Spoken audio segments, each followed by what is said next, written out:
Hey, I'm Jess and I help people visit London like they live here. I've been wanting to make a video to help you to budget your future trip for a while now. And when I got to writing the script, I figured, you know what, actually let me just make an actual trip budget, like for a fake trip to London, so you could see how I would calculate the budget, and then you can take this and apply it to your trip that you're eventually going to have. And if you're asking, Jess, why are you sat on the floor? It's 2020. So I'll talk you through like the entirety of how I think you should budget your trip. And I made this really nice little Excel sheet that will help with making your trip budget. And I'll talk you through everything in this sheet so that you can actually make your own. Okay, so start in your first tab of your Excel sheet with a calculation of what your overall budget is going to be. But if you're not exactly sure how much you want to spend, I've got a couple of ways to figure out what's going to realistically work for you. Method one is if you know how much money you can put away each paycheck that you get, but you aren't sure exactly when your trip's going to be, just put in the amount of savings that you can take from each paycheck and then how many paychecks are left before you potentially want to go, and then you'll be able to see the total amount of money that you can save up. So have a little play around, you know, if there's 24 paychecks left, how much can I have? If there's only 12 paychecks left, then how much is this going to be? It helps you to see how long you might realistically need to be saving for you to have the trip that you want. And then the second method is if you want to figure out how much you need to put away from each paycheck before your trip, and if you already know like what kind of budget you're thinking that you want to have overall. So if you think that you want to have $5,000 to save for your trip, put that into the sheet and then put in how many paychecks you have left until your trip. So let's say 24. That means that you're going to be needing to save $208 per paycheck to be put into your travel fund for your trip. And of course you can play around with the total. So let's say you want maybe 4,000. So you only have to put $167 per paycheck away. But $5,000 sounds way better than $4,000. So this is the really important number. You want to solidify this overall budget number before you really dive into anything else, because it's going to dictate every part of your trip and how much you can spend for each aspect of it. So let's go over to my second tab, which I'm calling budget breakdown. I want to start off with the one-off costs. Those are the things that you're going to pay for before your trip and that are just the one-time things that you don't have to worry about once you get there. So really for you, that's going to be, oh, that's bright. So for most people, that's going to be flights, visas, accommodation, pre-trip purchases, and travel insurance. So in this tab, start with calculating the costs of each of these one-offs. And of course, depending on where you are in the world, these costs are going to be very different for everybody. You might not have a visa cost. You might have a very high visa cost. Your flights might be 20 pounds or they might be, 2,500 pounds. This is going to be dependent completely on you and your location. Pre-trip purchases are things that you need to get before your trip, obviously, but this can include things like travel adapters, seasonal clothing, if you need a new piece of luggage, anything like that, that for sure you're going to have to pick up before your trip. It's good to budget that in as well. Ugh, why is it so bright? Okay, that's a bit better. Don't look ghosty now.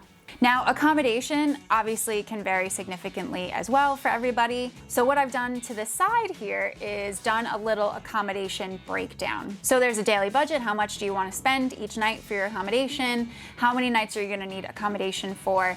And then finally, the total is calculated. And you can play with these. If you think you might want to do an 8-day trip, then you can see how much more that's going to cost. Or you can play with the daily budget to see how much that fluctuates depending on how much you might be willing to spend. And in terms of accommodation, the daily budget I have in there right now is $150, which is doable. It's definitely on the lower end. It's more of a, I would say, a budget number, but you can definitely find hotels, even if you're on your own and you're not sharing, at that amount. Like if you've seen my Mama Shelter video, you can easily, most of the time, find that rate in their smaller room, and they're still like really nice rooms. The hotel is really cool. So make sure you check out that video after you watch this if like that's kind of the budget that you're looking for, and you can get a better idea of what that budget goes for. And I also have other videos. It's a whole London hotel series where I show you different rooms and different hotels at different price points. So that will for sure help you figure out,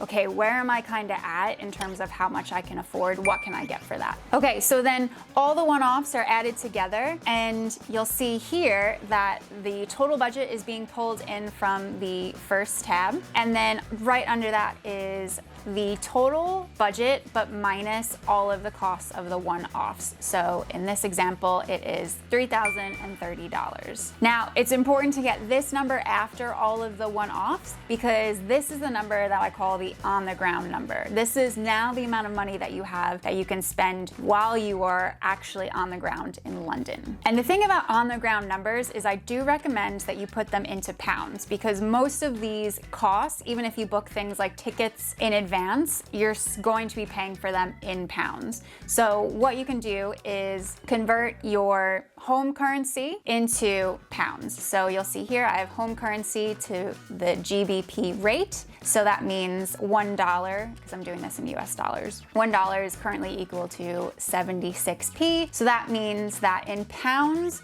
the on-the-ground budget is 2,294 pounds. I think we can blow that pretty quickly. No, that's actually quite a good amount considering that like this does the accommodation, which usually costs the most, so taken into account. And then you'll see over on the right, there's a percentage of spend section. I've calculated this to show how much each aspect of the trip is costing. So for example, flights are 13% of the overall budget. Accommodation is 19% of the total budget. And just gives a little bit better of an idea if you feel like, wow, this is really going over budget, or this is way more than I thought it was going to be. You can look to see where you're spending the most money. Accommodation and flights are usually going to end up being the most unless you spend a ton on the ground. Oh, and now we're dark.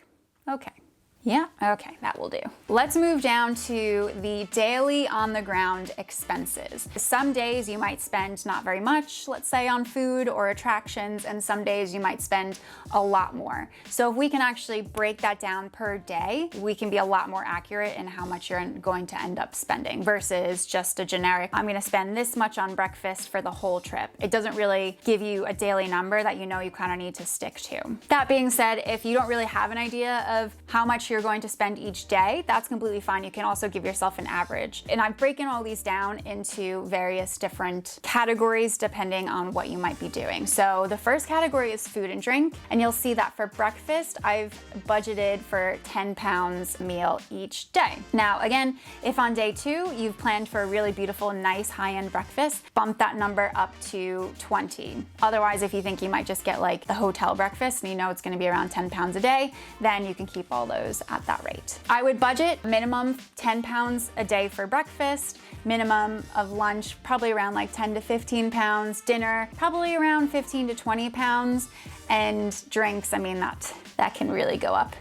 That's completely up to you. I personally recommend separating out drinks because drinks can really add up when it comes to food, but also you might actually have like a night out and spend a lot on drinks that are separate from food. Some of the other categories, let's talk about experiences. So obviously this includes any tours you want to do, attraction tickets, museum tickets, theater tickets, and then if there's any day trips that you want to do. Again, if you have one day where maybe you're just doing a couple of free tours, and then one day where you're going to the theater, so then those tickets are going to be £150 if there's 2 of you, then adjust that in the sheet. Then we've got transport, and there's 2 ways I'd probably split this out. One is public transport, so that's just gonna be taking probably the tube and the buses while you're in London. If you're gonna stay just in central London, then £7 is the most that you're really gonna spend on that per day. And then you might wanna take into account any taxis that you're planning on taking. So this is also probably where you want to indicate how much your taxi ride is going to be from the airport to your hotel, if that's how you're planning to get to where you're staying. And then other. So there's lots of things you can put in here, but I personally have included included souvenirs and shopping. Figure out how much you're gonna wanna spend each day. Probably crank it up on the last day, because I feel like everyone always goes shopping mostly on the last day. And then miscellaneous. So this can account for if you have to go and get some medicine at the pharmacy, or if you just wanna, give yourself a bit of a buffer in case there's anything that comes up that you end up having to pay for. Maybe you have to get an umbrella, something like that. Then you'll see at the bottom, there's a daily spend that's calculated. So you can see how much you're planning to spend on everything each day. And if you see you have one day that's a lot higher, maybe you can play around with the numbers and have cheaper meals that day so that you can kind of balance out the fact that your tickets for the theater are going to be a lot more expensive and make your daily budget that much higher. Okay, and then the two cells down here, or the two rows, columns? Rows. The two rows down here, we've got the total daily spend. So that's all the daily on the ground expenses added up. This example is coming to 1,634 pounds. And then what I've done is I've deducted that from the overall budget to see how much is remaining in the budget. At this point, there's 660 pounds left, and I've made it a conditional cell so that it turns green if it's above 10 pounds, and then it turns red if it's below 10 pounds, or it's negative, because negative is bad. So we need to see the red.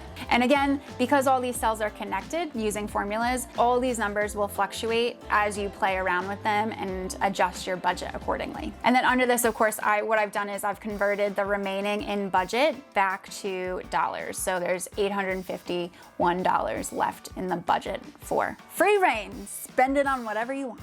Now, I do recommend, once you've kind of figured out that daily on the ground stuff, to then do a bit of a copy and paste action and recreate what you've done in pounds. But if you want to see more of what those numbers are like in your own currency, you can do some fun Excel magic to convert those pounds numbers into your local currency. It takes a little bit of work, but just in case you want to be able to see in your currency what all those numbers are looking like. What do you think of my Excel skills? This is a bit of a rough sheet, so I'm not sure I'm gonna be able to give this to you guys, but I am going to make something like this, but even more in depth. And I'm going to be putting it into something that I'm planning on launching pretty soon. It essentially is something that's going to help you plan your entire trip, and it's gonna have printable things and guides, and even if you aren't coming to London for a year or two, it's gonna be super helpful. So if you wanna be notified about when that is going to be released, then there's a link popping up in the corner here or in the description box of the video that you can sign up to find out about that and get notified by email. And for more help with planning your trip to London now, watch the video that's popping up below me where I talk about how you can plan your trip for London, even if it's quite far ahead in the future. I talk about what you can do now, when you should be booking things, how you should be budgeting, things like that. So click below, right below me.